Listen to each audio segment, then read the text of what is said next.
Hey, good afternoon. Welcome to this week's edition of Talkback Thursday. Today, you're going to be joining us to see what the production crew does on a weekly basis to install our orchestra shell. We're lucky enough here in the Woltosz Theatre that we have a state-of-the-art orchestra shell that we get to use for all of our classical concerts, whether that's a pianist solo, a symphony orchestra, or a solo artist. Want to start by showing you guys a sneak peek about how that gets put together.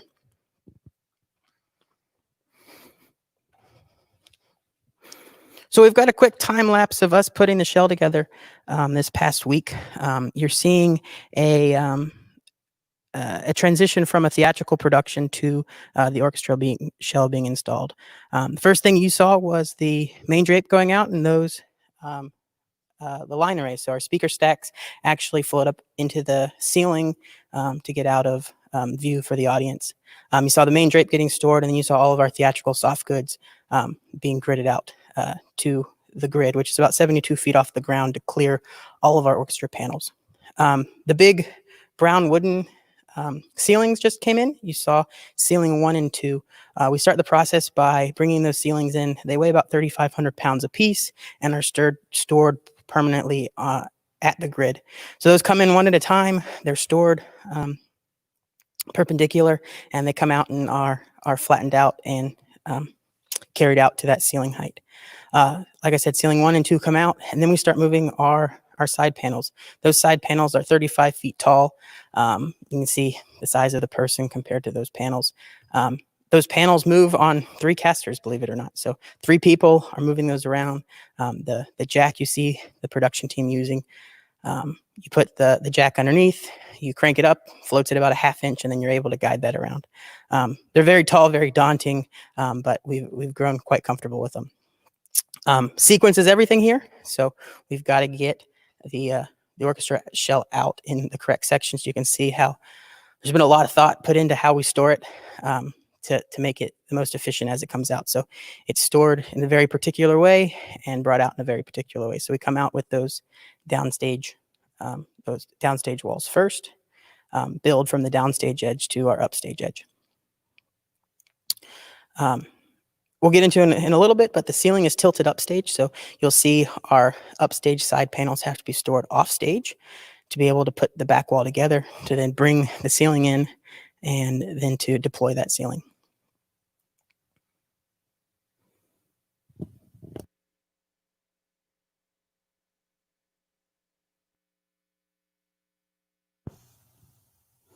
And again, guys, for those of you just joining us, you're seeing our production team assemble our orchestra shell. We're very lucky to have this in the Woltosz Theatre. Makes the theater very flexible. We're able to go from a full theatrical setup to a concert shell that we use for our symphony orchestras and our anything that's done in that classical style. Right now, you see the third ceiling coming in. So that third ceiling is the last ceiling. Like I said, those weigh about 3,000 pounds a piece and are stored permanently up on the grid. Those are motorized line sets, so motor brings those in very slowly. They're brought all the way out down to the floor. We manually deploy them, and then they are taken out to level. And then you see the last shell walls coming in. So those upstage shell walls are the last of the 10 orchestra walls we have. I believe that's right, 10, yeah. So all the walls are in place, and now you're going to see us filling in those facades. So you're going to see those bottom sections that come out for us to be able to move it, and those get popped in place to make that solid wood lower section.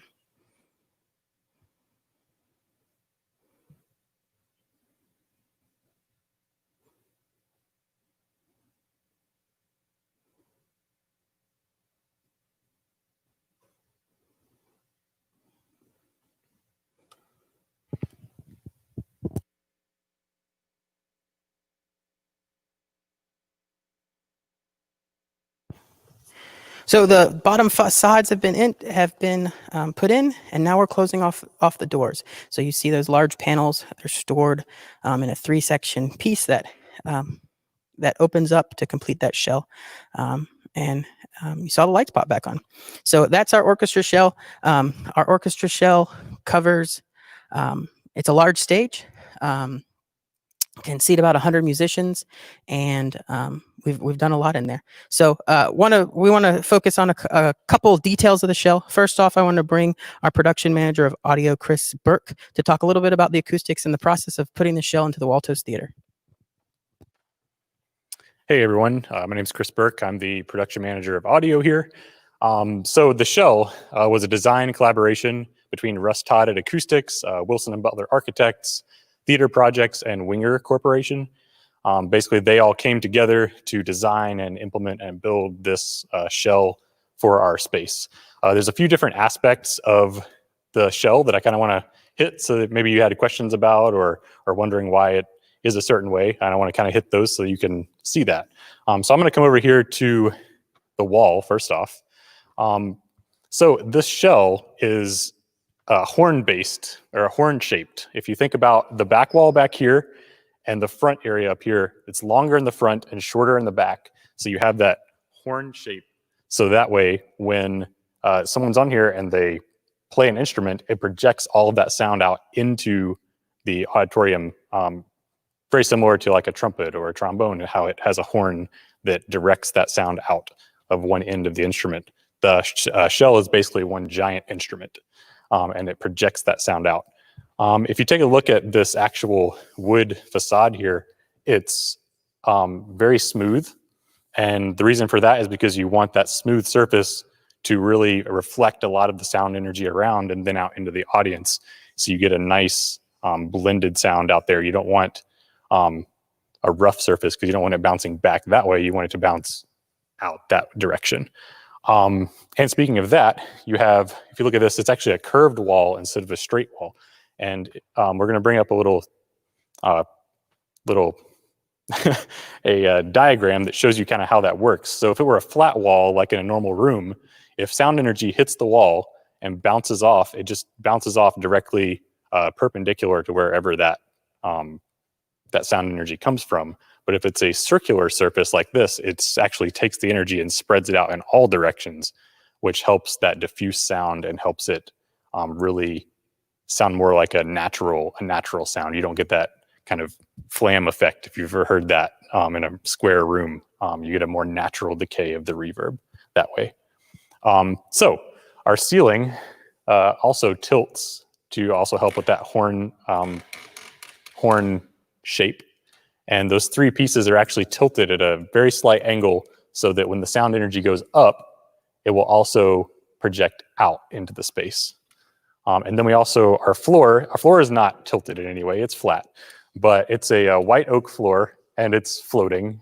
And it basically, there's a gap underneath that when instruments play here, it resonates and actually helps with like low energy information out into the hall. So the floor is just as important as the rest of the shell in getting the sound that that Russ and the guys at Wilson and Butler and Theater Projects really wanted this space to sound like. So that's kind of a little intro into that. I'll give it back over to Taylor. So Chris, actually a couple questions. Okay. Nora asked on Facebook, what's the purpose of the second ceiling? Why do we add that second ceiling rather than just using the roof of the theater? So the second ceiling, meaning the three shell pieces, I assume. The three shell pieces are basically to section off. You don't want that energy to go up into the space that's up there, because there's a space up above that shell right now that's almost as big, I would say as big almost as this space down here that you can see. And that energy, you don't want to go up into the ceiling and just bounce around up there. You want that energy to go out into the audience. So we put that shell ceiling there so that it keeps all the energy here and then pushes it out into the audience and reflects it that direction. Very cool. And Chris, you and I worked through the process of commissioning this shell. A lot of work went into that. Would you mind talking a little bit about that process and how all the work that went into preparing the shell for the public? Sure. So basically, you can't just set this up and then it's ready to go. There's a lot that goes into actually making it respond the way that you want it to respond. We actually brought in the Alabama Symphony to commission the shell. And when that happened, we basically had the Russ from Acoustics and Chris from Acoustics were here to basically listen. So one of them would sit out in the hall. One of them, Chris, was actually up here directing and listening to the sound on stage. And Russ was out in the hall listening to how it sounded out there. And we basically adjusted the angles at which the shell is set, as well as the ceiling arrays are set. Also, we can open these doors, which we'll probably show you in a little bit. Actually, you saw it in the time lapse. So we can open the doors on the side to actually release bass energy if we need to. We basically figured out what works best for what type of ensemble that we have on the stage, whether it's a solo cello or a giant 100-piece orchestra. So that's kind of a little intro into how that worked. The rep that they played was very varied. So it was anything from very small or very light orchestration to, I mean, a Rachmaninoff symphony that's got some massive, pieces. And group size, same, anything from a large ensemble to a very small ensemble. And also, we also looked at the position of on the stage. So like how far under the shell do they need to be in order to get the sound that we want in the hall versus how far or how close to the audience. Because if you think about it, the closer to the audience, the more direct sound you're going to get from that instrument or that person or singer. And the more you go into the shell, the more reflections you're going to get from the shell to the audience. So, and that's some things that a lot of ensembles will take a look at when they come into the space. They kind of figure out where up to down stage they would like to perform to get the best sound in the hall and the best sound for them so that they can hear each other. So Chris, another question from YouTube. Nelda asked, what is the shell made of, and what kind of wood? So it's basically it's a laminated, Taylor, you may actually know, southern yellow pine. Yes, that's right. So southern yellow pine veneer. So it's actually relatively thin, and then that veneer is on top of the kind of framework of the actual shell. And then it's a white oak floor. Any other questions? One last question. So Chris, we've done a variety of different concerts on this stage. Have you mic'd things in the shell? Why would you mic things? Why would you not mic things? Sure, that's a good question. So it's not usually popular to mic acoustic music. You really want to lean on the room and the sound of the room and what they've designed here to get that amplification out into the hall. You can kind of hear, I mean, if I clap, Paul, would you hold your microphone out for me?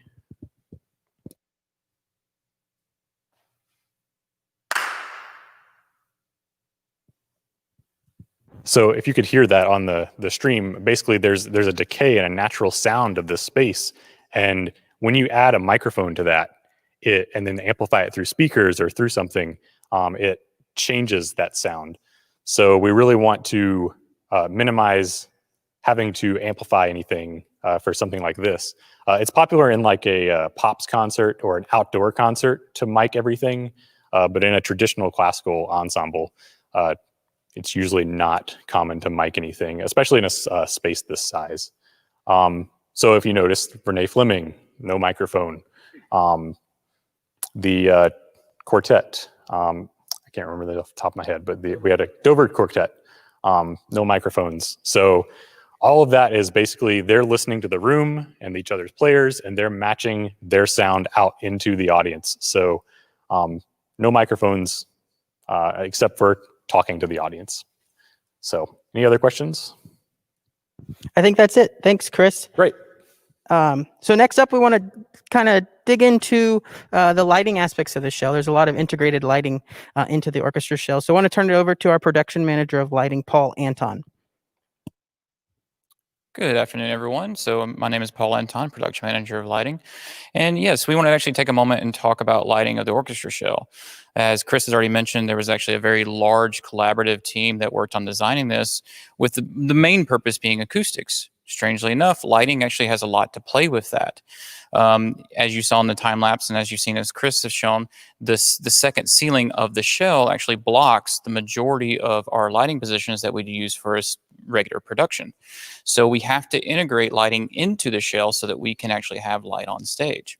So that's one aspect. A second is lighting actually has a lot of acoustic properties when it comes to a show. There's two different types of lightings that we can choose from. One is the conventional and the other is the LED fixtures. Conventional fixtures work off of an incandescent lamp similar to a light bulb in your house. Now they have an issue is that as the filament in that lamp heats up, it actually starts to vibrate.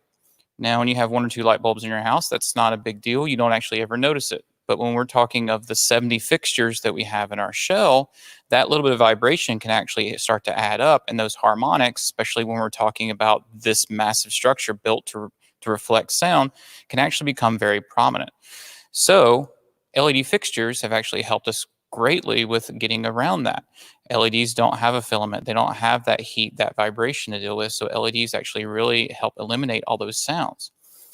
We also have to look at cooling of the light fixtures and the shell itself. Now, LED fixtures actually run kind of warm, and a lot of them come with fans.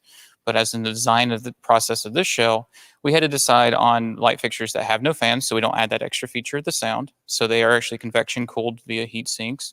Also, having lighting fixtures that don't produce a lot of heat helps the shell, which is mostly made out of wood, and instruments that are made out of wood.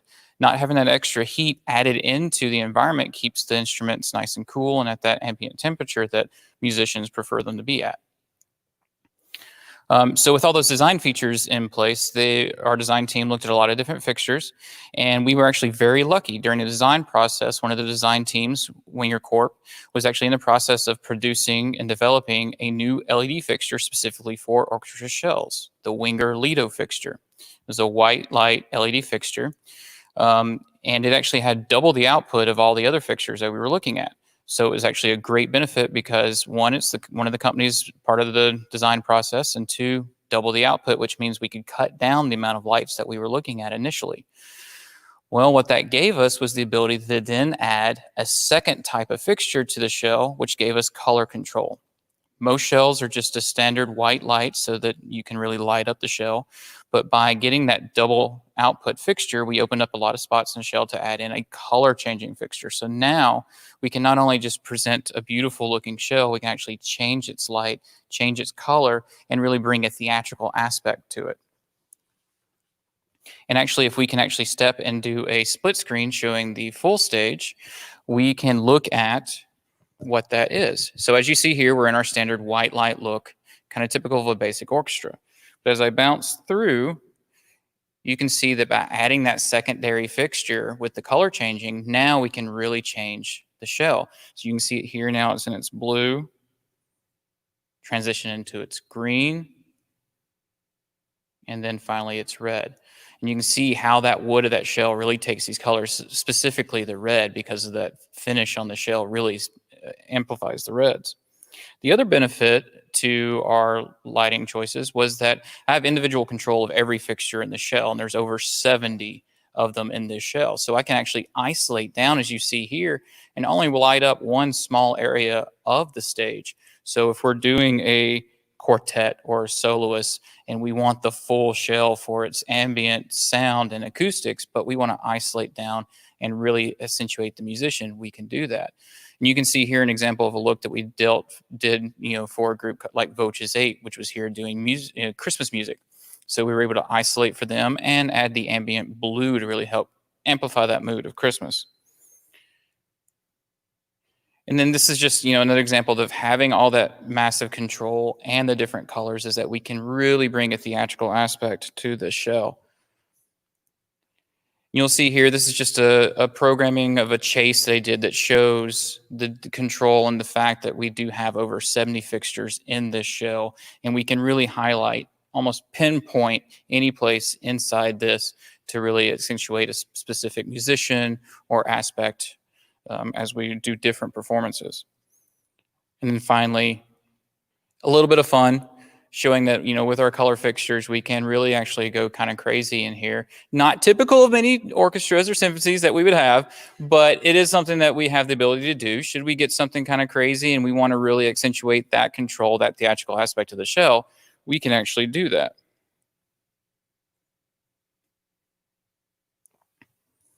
One final aspect before we turn it over to some questions is that because our ceiling is always stored in the air above our theater, and the light fixtures are in the shell and never go away, we have to have a way to easily turn the power off to those fixtures because we don't want them on power all the time. So the design team actually put into the shell ceilings, when they tilt up to go into storage, there's what's called a tilt switch.